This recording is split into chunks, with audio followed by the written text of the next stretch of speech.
श्री स्वामी समर्थ अनंत कोटी ब्रह्मांड नायक राजाधिराज योगीराज परब्रह्म श्री स्वामी समर्थ महाराजांना कोटी कोटी प्रणाम। तसंच माझे ही व्हिडिओ जे सेवेकरी बघतायत त्यांना श्री स्वामी समर्थ। बघा मंडळी, सर्वप्रथम सर्वांची मी माफी मागते, कारण की बरेच दिवस झाले आपली व्हिडिओ आली नाही। तर मला काही मेसेज पण येत होते व्हॉट्सअपला की ताई तुमचे व्हिडिओ सध्या येत नाही। तर गोष्ट अशी होती की मी आजारी होते, त्यामुळे व्हिडिओ करू शकले नाही। म्हणजे इतके फोन आले मला की पूजाने एक व्हिडिओ टाकली होती की मावशीकडे मी सेवा घ्यायला गेली असं। तर त्यावेळेस ती व्हिडिओ बघितली, परंतु पुढे बघितलं नाही कोणी की मावशीकडे मी सेवा घ्यायला गेली होती, पण मावशी पण सेवा सांगता, पण ते युट्यूबला लाईव्हला सांगता, हे पुढचं नाही बघितलं कोणी, फक्त सेवा घ्यायला गेली। मावशींचा अनुभव त्यांनी म्हणजे माझा अनुभव सांगितला। तर त्यामुळे ती व्हिडिओ बघून मला इतके जणांनी कॉल केला, अक्षरशः दिवसात म्हणजे अक्षरशः मी सांगते 3 ते 4 हजार पेक्षा जास्त कॉल आलेले असतील। आणि ते कॉल म्हणजे हे करून रिसीव्ह करून मी नाही उचललं तर खूप असं लागोपाठ यायचे। अक्षरशः मला नंतर मोबाईलला हात लावायला पण भीती वाटायला लागली की ते। आणि गोष्ट अशी होती की कॉल असे आले, कॉल प्रत्येकाचा असा होता, प्रश्न समस्या। मी म्हणते बरोबर आहे, कारण की कसं आहे की आजकाल जगामध्ये कोणी असा सुखी नाही, प्रत्येकाला समस्या आहे, प्रश्न आहे, परंतु कुठलाही प्रश्न आपण आपल्या घरात ऐकून घेत नाही। कारण की आपल्याला म्हणजे कोणी असो, मी असो किंवा तुम्ही असो, की कोणाचाही काही समस्या असेल, प्रश्न असेल, अडचण असेल, तर आपण आपल्या घरात कधीही ऐकायची नाही। ती जी काही त्यांच्या म्हणजे ती समस्या अडचण असणं म्हणजे हे निगेटिव्हिटीच आहे। आणि हे आपण आपल्या घरात जर त्यांच्या मुखातून ऐकली किंवा आपणच आपल्या घरामध्ये असं जर काही बोललं तर आपल्या घराला ते दोष लागतात आणि ते कालांतराने आपल्या घरात तो प्रश्न असेल, समस्या असेल उद्भवायला लागतात। तर त्यामुळेच मी कोणाचा प्रश्न ऐकून घेत नाही फोनवर। जे काय असते आपले प्रश्न उत्तर केंद्रातच होत असतात। तर आणि गोष्ट अशी झाली की तेव्हा इतके फोन आले मला की दिवसातून 4-5 हजार तरी आलेले असतात, कमी नाही। तर आणि त्या फोनवर मला प्रत्येकाला तेच सांगावं लागायचं की फोनवर प्रश्न उत्तर होत नाही, आपले प्रश्न उत्तर लाईव्हला होतात असं सांगत, तेवढं सांगूनच माझं तोंड दुखायला लागलं। अक्षरशः माझा हा भाग आहे ना पूर्ण असा सुजून गेला होता आणि मला आ सुद्धा करता यायचं नाही। आणि त्यानंतर मला आ करता येत नव्हतं आणि दुसरी गोष्ट मला शेवटी डॉक्टरकडे जावं लागलं, खाता यायचं नाही, आ करता यायचं नाही। कारण की हे जे असते आपण बोलतो ना, हे सगळं आपलं इथनं हलतं बघा, इथं आपण बोलायला लागलं का हलतं, म्हणजे आता ते मग माझा हा भाग सुजून गेला होता, कानापासून हा पूर्ण असा आतमध्ये पण। आणि मग त्यामुळे मला 15 दिवस प्रॉपर डॉक्टरने बोलणं बंद ठेवायला सांगितलेलं होतं। आणि मग त्यामुळे मी व्हिडिओ पण नाही आणि पण फोन मला नंतर घ्यावे लागले, काही एवढे खूप नाही, पण तरी मी काही फोन नंतर घेत नव्हते, बरेच 5-6 दिवस तर फोन घेतच नव्हते। कारण की मला बोलताच येत नव्हते, असे खूप दुखायचं, मला बोलताना आ करायचे थोडंसं तरी खूप दुखायचं। तर असं काही होतं। त्यानंतर डॉक्टरकडे गेल्यानंतर झालं पण तर असं काही होतं म्हणून 15 दिवस जवळजवळ आपली महिनाभर व्हिडिओ आली नाही। मागच्या आपण लाईव्हला पण सांगितलं की आपली व्हिडिओ काय येत नाही, कारण की मला बरं नव्हतं, आजारी होती। तर आपले आता रोज व्हिडिओ येत जाईल, सर्वांनी व्हिडिओ बघा आणि जे काही आपला गॅप आहे तो व्हिडिओ म्हणजे न टाकण्याचा तो आपण सगळ्यांनी भरून काढा। तर असो, आता आपण आजच्या व्हिडिओला सुरुवात करू। तर बघा 6 जुलैला म्हणजेच आज आहे 6 जुलै, तर 6 जुलैला आहे टेंबे स्वामी महाराजांची पुण्यतिथी आहे, टेंबे स्वामींची। आणि आपण सर्वजण टेंबे स्वामींचे जे सप्तशती गुरुचरित्र हे सर्वजण वाचतो।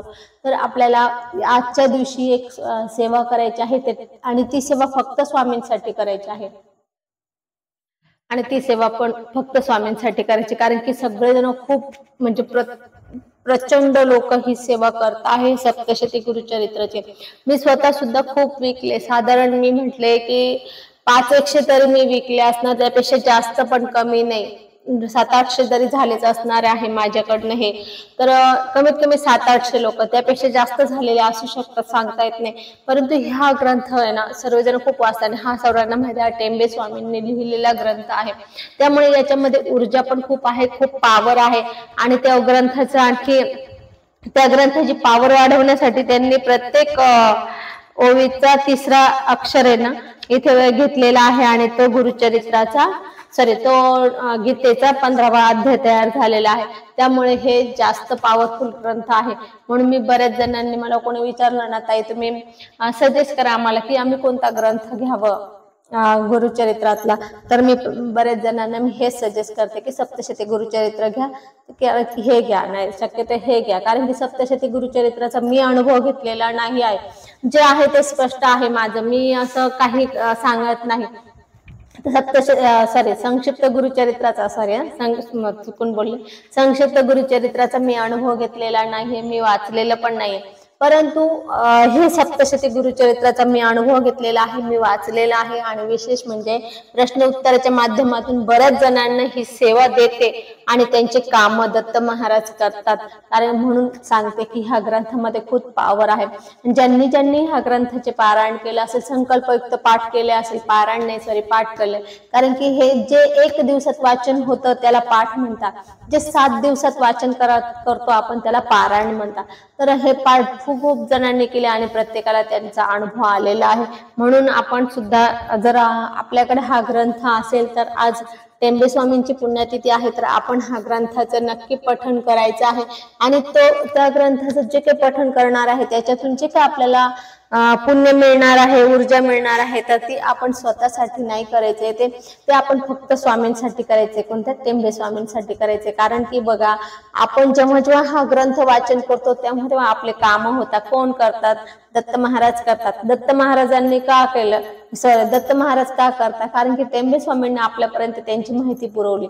मग आपल्या आणि दत्त महाराजांच्या माध्यमातून ह्या ग्रंथ याच्यानुसार आपल्या आणि दत्त महाराजांच्या माध्यम कोण आहे? तर टेंबे स्वामी, कारण की त्यांनी हा ग्रंथ लिहिला आणि त्यांनी तो आपल्यापर्यंत पोहोचवला, जनसामान्य लोकांपर्यंत पोहोचवला। म्हणून आपण दत्त महाराजांची ही सेवा करू शकतो आणि आपण ही सेवा करू शकतो म्हणून आपल्याला दत्त महाराज त्याचे आपले फलश्रुती देत असतात। म्हणून मग आपल्या आणि दत्त महाराजांच्या मध्ये कोण आहे? टेंबे स्वामी आहे।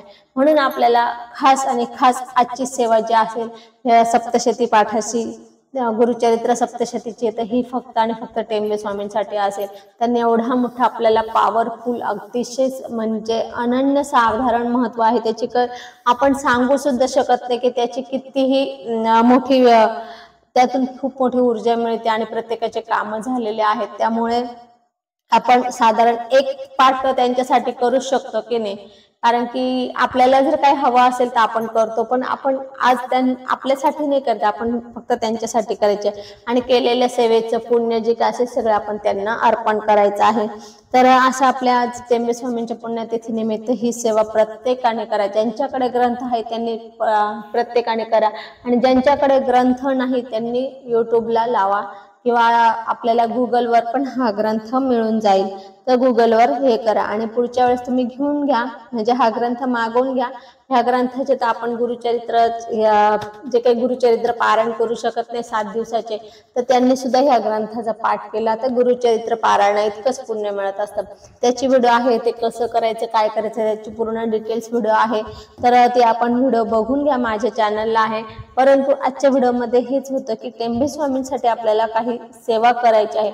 बघा, आपल्याला सर्वांना माहिती, देवाला किंवा गुरूंना काही पैसा वगैरे लागत नाही, त्यांना फक्त सेवा लागते आणि ती सेवा फक्त आणि फक्त आपणच करू शकतो। कारण की कसं आहे, आपण जे काय आहे, म्हणजे जे खरोखर आध्यात्मिक लोक आहेत ना, तर तेच खरं करतात। बाकीचे काय असतं, व्यवहारिक असतात की मला फक्त आणि फक्त मला काय मिळेल त्याच्यासाठीच मी सेवा करणार असं। परंतु आपण जेव्हा देवाचा विचार करतो, जेव्हा गुरुचा विचार करतो की नाही मला तर मिळतच आहे, पण मला त्याच्यापेक्षा पहिले गुरूंना काय द्यायचं आहे, गुरूंना मी काय देऊ शकते, मी देवाला काय देऊ शकते, हे आपण जेव्हा जो व्यक्ती विचार करतो ना, तोच खरोखर आध्यात्मिक किंवा स्वामी भक्त असेल किंवा तो खरोखर म्हणजे देवाचा भक्त असेल, तर ही गोष्ट असते। म्हणून आपण सर्वांनी आज आवर्जून हे पाठ करायचं आहे श्री सप्तशती गुरुचरित्राचा आणि त्याचं पूर्ण पुण्य आपण टेंबे स्वामींना द्यायचं आहे। तर असो आज आपण इथेच थांबू।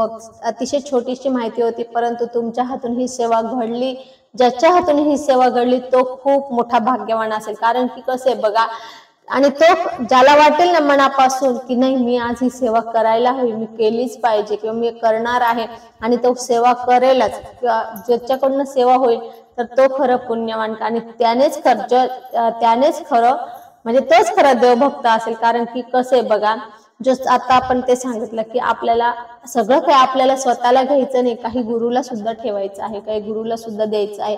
म्हणूनच आपण एक मागे व्हिडिओ बनवली होती की आपण 11 माळी जप आपल्यासाठी करतो, आपण 11 माळी श्री स्वामी समर्थ जप आपल्यासाठी करतो, तर रोजची एक माळ आपण स्वामींसाठी करायची आणि त्याचं फक्त पुण्य स्वामींना अर्पण करायचे, त्याची सगळी सेवा स्वामींना अर्पण करायची, त्याचं पुण्य आपल्याला नको असं स्वामींना सांगायचं, स्वामी फक्त ही आणि फक्त ही माळ खास तुमच्यासाठी आहे, 11 माळी जप माझ्यासाठी आहे आणि एक माळ जप तुमच्यासाठी आहे. तर अशी पण आपण एक व्हिडिओ बनवली होती, आपण ती व्हिडिओ बघितली असेल तर आपण तसं करतच असाल, बरेच जण करत असाल आणि जे नसेल करत त्यांनी पण करावं. तर असो आज आपण इथेच थांबू, झालेली सेवा स्वामींच्या चरणी अर्पण करू. आपल्याला जर माझी ही व्हिडिओ आवडली असेल तर लाईक शेअर कमेंट करा, माझ्या चॅनलला सबस्क्राईब करा. श्री स्वामी समर्थ.